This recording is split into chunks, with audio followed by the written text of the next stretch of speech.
Welcome to Working for Women, the Independent Women's Forum podcast, where we are changing the conversation about women and public policy for the better. Hello, I'm Charlotte Hayes, Director of Cultural Programs at the Independent Women's Forum, and I'm here talking today with Kay Hymowitz. Kay is going to be a panelist on IWF's very important panel on the future of marriage, if there is a future, and on the profound ramifications if there is no future for marriage. Kay is a William E. Simon Fellow at the Manhattan Institute and one of the foremost experts on marriage in this country. She's author of a seminal book, Marriage and Caste in America, Separate and Unequal Families in a Post-Marital Age, which I had the pleasure of reviewing for the Wall Street Journal. Other books, but I wanted to mention that one. Kay, thank you so much for being here today. It's my pleasure, Charlotte. Kay, let's just cut to the chase. Is marriage doomed in this country? 40% of people are born out of to single mothers now. Is marriage doomed? Is it over? That's not the way that I would put it. I don't think we're going to see marriage completely disappear. But I think it's going to be more and more determined by class and to a lesser extent, I hope, by race. What we've seen over the last 30, 40 years is a big divide depending on people's incomes, and more than anything, depending on their education level. So we continue to see the large majority of children born to college-educated women. Those women are married. On the other hand, an ever-growing number of children born to women with less than a college degree are unmarried. And, I should say, in case it's not well known to your listeners, that the reason this matters is because marriage, the children born to married couples are far more likely to see stable home lives than the kids who are born to unmarried mothers. Kay, you invented or coined a term which I love, life script, and you talk about how kids, young men in the underclass have really lost the life script that includes marriage. What does this do to the offspring? You touched on this, but what does it mean for their discipline, their economic future, being prone to crime? What does it mean when young men lose the life script for marriage? It's a really important topic, and I wish I could claim that I made up the term. It's actually is used among sociologists, not so much anymore, but that's where I found it in some older sociology tracts. The life script, when it comes to something like marriage, goes like this. You know that you have a childhood that involves education, and an adolescence these days that also involves education, and more a young adulthood that involves education. And in the middle class life script, what some people call the success sequence, you then know that in addition to finishing your education and training and making a first climb on the ladder in the workplace, you only then get married and you only then have children. And the script goes marriage first, children later. And that script has been shredded for almost all people without a college degree. I worked on a big project with the National Marriage Project some time ago, which culminated in a report called Not Yet, K-N-O-T, Yet, that talked about the implications of later marriage these days. Later, as I'm sure everybody knows, people are tending to get married much later, and that seems to be working fairly well for college-educated women. But although women with less than a college degree are marrying later, they're not having their children later. So we saw long about I'm going to get my dates wrong here, but I think it was around 1990, a crossover in the age of first marriage and the age of first child among less educated women. So that's why I say that script is gone. And if I can go on for just a minute on this, yeah. The reason that this is so important is that when you have the life script in the back of your mind, I mean, this is very not necessarily conscious in everybody's brains. It's not even necessarily something they could describe if you ask them. But if you have the marriage script in your head, marriage first, children later, it means that you go about your romantic lives rather differently before you are married. Because when you meet somebody, if you are part of the marriage script, when you meet somebody and let's say you're 22 but not ready to marry or not really thinking explicitly about marriage, you still, somewhere in your brain, you are thinking, is this the one? Is this serious? Do I want to pursue this?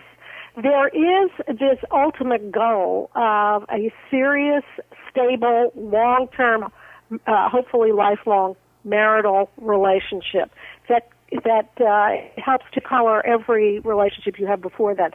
But if you don't have that script, then you kind of drift in and out of relationships without having that capacity, or rather the impulse to really ask hard questions about the people that you are involved with. Well, Kay, what does this do to the kids? I mean, what kind of kids come out of these families where their parents are not married, and I'm talking, about the kids who come from poorer families, really. Well, in general, the kids who are born to unmarried mothers, whose mothers then break up with the child's father, as they in most cases do, and whose mothers then frequently go on to another relationship, so there's a stepfather in the house, and whose father may well go on to another relationship. Those kids suffer in a multitude of ways. Their academic achievement is compromised. They are more prone to drug and alcohol abuse. They are more prone to emotional problems. They are more prone to crime and early pregnancy and a variety of other problems. So one of the reasons that I became so interested in this big divide by class is that it means that the next generation tends to follow in the same footsteps as their parents' generation, and it makes mobility less and less likely. Because if your child is born into a single mother household that's somewhat unstable, you are going to have a much less clear chance of moving ahead. You're not going to be doing as well at school in all likelihood. And that means that your kids also will be facing some of the same problems. Well, now, let me ask you this, Kay. What about cohabitation? Does that function as well as marriage when you have two parents living together but they're not married? How is that for the kids? Is that stability? Well, in this country, and we can talk a little bit about how it varies elsewhere, in this country, it does not provide stability for reasons that nobody completely understands. The cohabitation has never garnered the same level of stability and commitment from its partners as marriage have. And I say that knowing full well that we have the highest divorce rate in the world, or one of them actually. I think we've been surpassed now.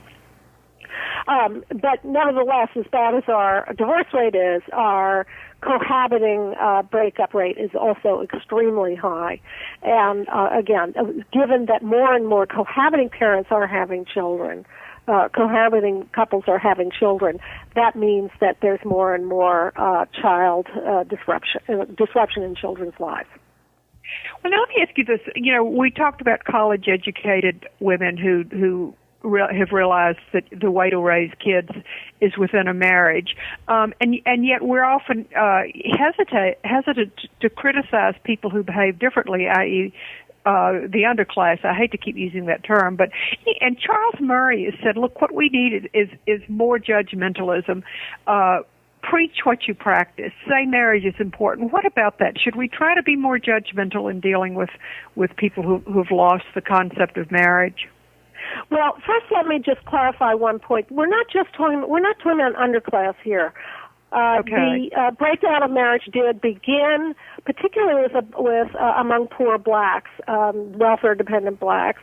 But that was no longer true it took a little while, but increasingly what we see now is not only about 50% of Hispanic children are born to unmarried mothers, but in addition, among working class whites, the number has soared as well. So this is not an underclass problem. And if we're talking about 40% of children, of infants being born to unmarried women, then you can be sure we're talking about a lot more than deep poverty here. Well, what about judgmentalism? Here's where I don't fully agree. I don't dismiss the idea, but here's where I don't fully agree. I think that what we're talking about here are not exactly individual decisions. They may seem that way to outsiders, or rather to middle-class people who've grown up in a culture where marriage is taken for granted as the first step. But for people where it simply doesn't exist anymore, and there are many children growing up who do not know a stable family, have never even met a child who has grown up continuously with his father, wow, his or her father in the house. We remember that. So are we going to blame? Are we going to say, "Oh, you're being bad or wrong," or for not marrying first? I think that the problem is, in a way, it's harder to address than that, because we're talking about something that has to happen even in childhood. The idea that someday you will marry before you have kids, and we're not going to be lecturing people who already have children. I think that was a wrong way to go when we talked about marriage promotion, although nobody was lecturing, by the way. That was really more therapeutic. But I think that one of the questions we have to address, those of us who are interested in expanding the benefits of two parents to more children, is how to reach those kids so that we don't get yet another generation of children growing up where they kind of slide into a relationship, have a child when they're in their late teens or early 20s, and then break up. How can we create this? How can we reintroduce the script that we talked about earlier that makes you more intentional, more mindful about the people that you are involved with? Look, I always say to people, the most important decision you will make in your entire life is the mother or father of your children. That idea is lost. It is a matter of very little concern for a large number of our population. Wow. Kay, this is my last question. We have a really impressive panel for May the 13th. It's you, it's Isabel Sawhill of Brookings, who's been a staunch advocate of marriage and has had an evolution in her thinking. It's Brad Wilcox of the National Marriage Project that you mentioned at the University of Virginia, and Kate Bollock of the Atlantic, who doesn't think traditional marriage is all it's cracked up to be. I'm just wondering, how do you expect our panelists to sort of line up and align vis-a-vis each other? Disagreement, agreement, what do you think? Well, I'll be very interested to hear what Kate Bollock, who I know and whose writing I've admired, has to say about children. The last that I heard, she had none of her own, and I wonder whether that has an impact on her thinking. So I'll be interested to hear what she says about that. And then, Brad and I are pretty close in our thinking about these matters.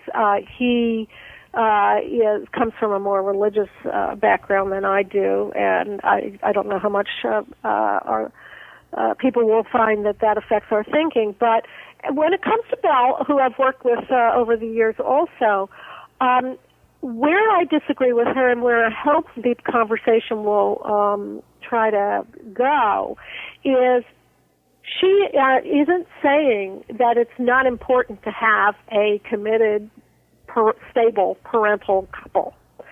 She's saying she's given up on marriage per se.